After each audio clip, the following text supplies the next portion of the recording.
There always comes that moment at the table when you're sitting there as a DM and things are going well and people are making their moves and they're using their actions. They're doing things, everything by the book, right? Everything feels great. Everything's running smooth.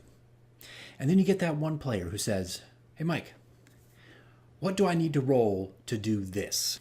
And let me tell you, that's some of the funnest stuff that can happen in Dungeons & Dragons.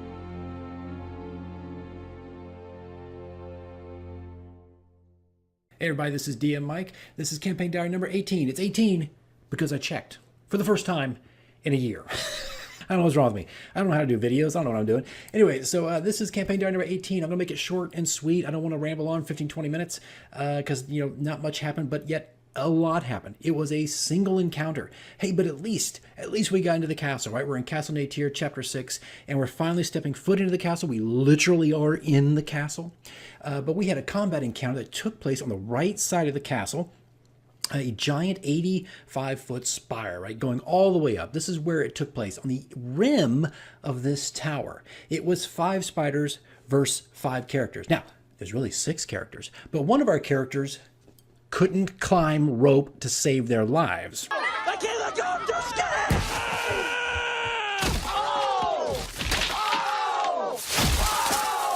Anyway, this was a night. It's one of the, I'm sure you've had this. You sit down and you want to play. Everybody's ready to go. And it just turns into a laughing fest. 3 hours of it. 3 hours of this. Of a combat encounter that was actually entertaining and a lot of fun to do. I think because of it was so perilous. We were 85 feet up in the air. People were kind of just running around the rim of the tower while giant spiders are chasing them and trying to kill them. And they're trying to kill them as well. And then halfway down the tower, actually 3/4 of the way down the tower, you got one NPC trying to climb up the entire 3 hours, trying to get to the top of the tower. It was unbelievable. It was embarrassing. All right, it was just absolutely embarrassing. Now, who was the person who could not climb rope to save their life? It was Frulam. And let me tell you, it was just embarrassing. You know when you have a really cool NPC, or at least you hope they turn out to be cool, and they just kind of make a fool of themselves during an entire session? This is what happened. Every single round, when she was trying to climb the rope, she could not make it. She'd make it up only about halfway and then fall back down. And then halfway and then fall back down. And then 3/4 of the way and fall back down. Over and over and over again. We even had a point where Storm was trying to pull up the rope to help her move a little bit faster so she could actually get up to the top of the tower and actually do something. It was such a comedy of errors for her, right? And it was almost like watching Nordberg in Naked Gun get hit over and over again and finally fall off the boat.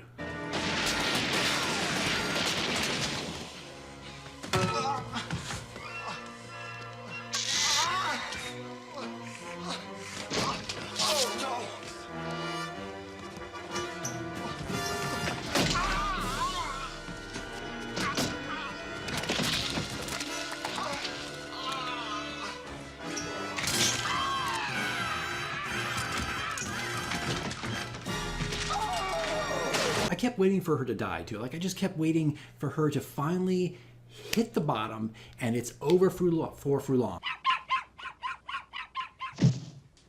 She's been hunted. The Red Wizards want her.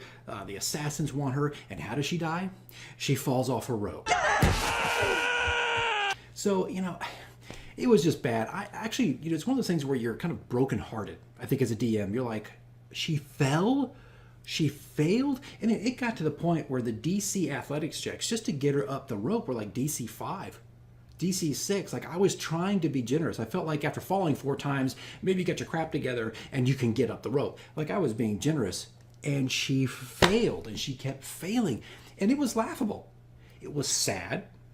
And it was also funny. And I felt so bad for her. She is the potential of being a really cool NPC, has a serious thing going on, a serious storyline, has people hunting her and wanting to kill her, but she can't climb the rope. I brought him up as best I could, but sometimes a bad seed falls from even the most fragile flower. I know I could have fudged the rules as a DM at any time and just said, okay, she gets up the rope. But, I didn't want to do that. Everybody else got a test going up the rope, and I felt like it was appropriate that she does as well. Like, I think I did it like halfway. Halfway up, you get a check. Halfway up, you get another check. Basic stuff, right? Based on your strength rolls and whatnot.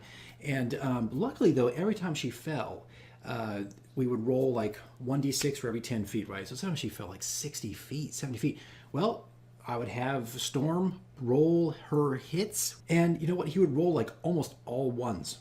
So, I mean, we got lucky on some of those damage rolls. But it was just embarrassing. It was just embarrassing. Here's a seasoned soldier who can't get up the freaking tower. But you know what? She eventually did get at the top of the tower, and by then, it was all over. But anyway, we had a good time. We were laughing our butts off about everything. I don't know if there was a gas leak in the house. I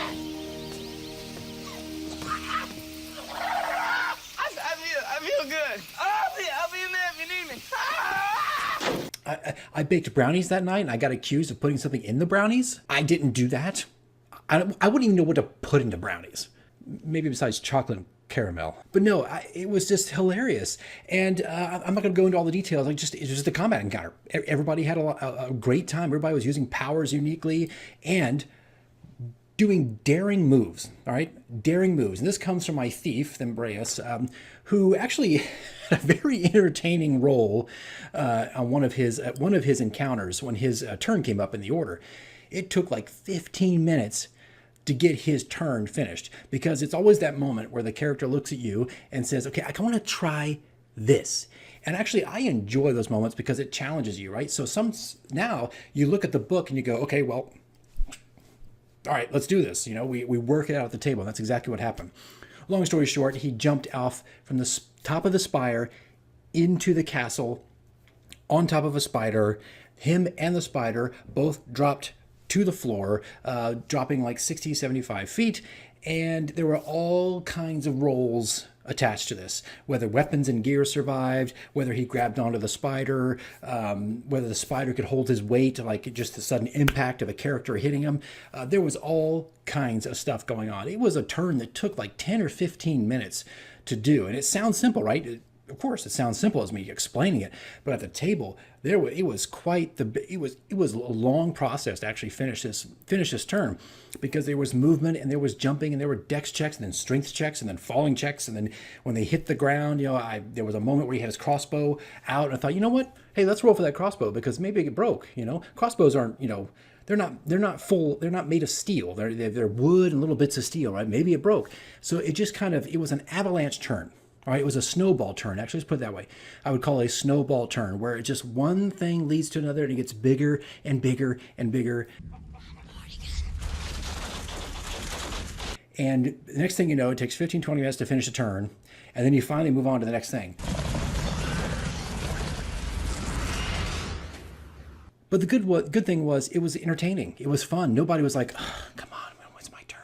Jeez. No, it was fun. It was fun to sit there and figure out how to do that kind of stuff, how the spiders would react and whatnot. And the funny thing was, up top, later, when people were killing the spiders, well, the spiders were falling into the tower where Thimbraeus was, and the other spiders. So Thimbraeus, it wasn't raining men, it was raining arachnids. All right, so I just had spiders falling left and right all over the place. It was a little absurd, but it's exactly what happened. I mean, these huge spiders, they always fell one way or the other, inside the tower or outside the tower. It was always a 50-50. I'd roll a 20-sided die, 1 to 10, they fall in. 11 to 20, they fall on the outside. And so that's how that night went. That's how it went. It was all it was. But it was a lot of fun. But they eventually got down the base of the tower and really just stepped into 2 rooms in the castle so far. And that is where we ended up. That's it. That is the campaign diary. It was just a hilarious, fantastic, laughing moment.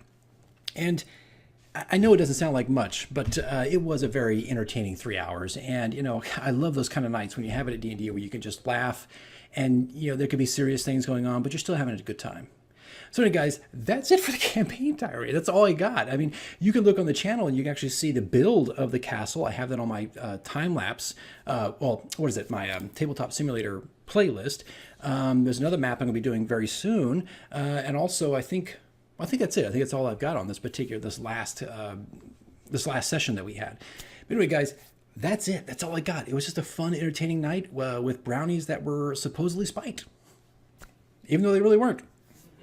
Or a gas leak. I mean, really, it's one or the other. Anyway, guys, that's it. We played this Friday. There'll be another campaign diary. We're going to be further into the castle, hopefully. But we're going to be further in the castle. They're finally getting to the last bits of Chapter 6. And then we move on to Chapter 7 and Chapter 8. All right, guys, that's it. Short, sweet, to the point. All right, see you in the next video.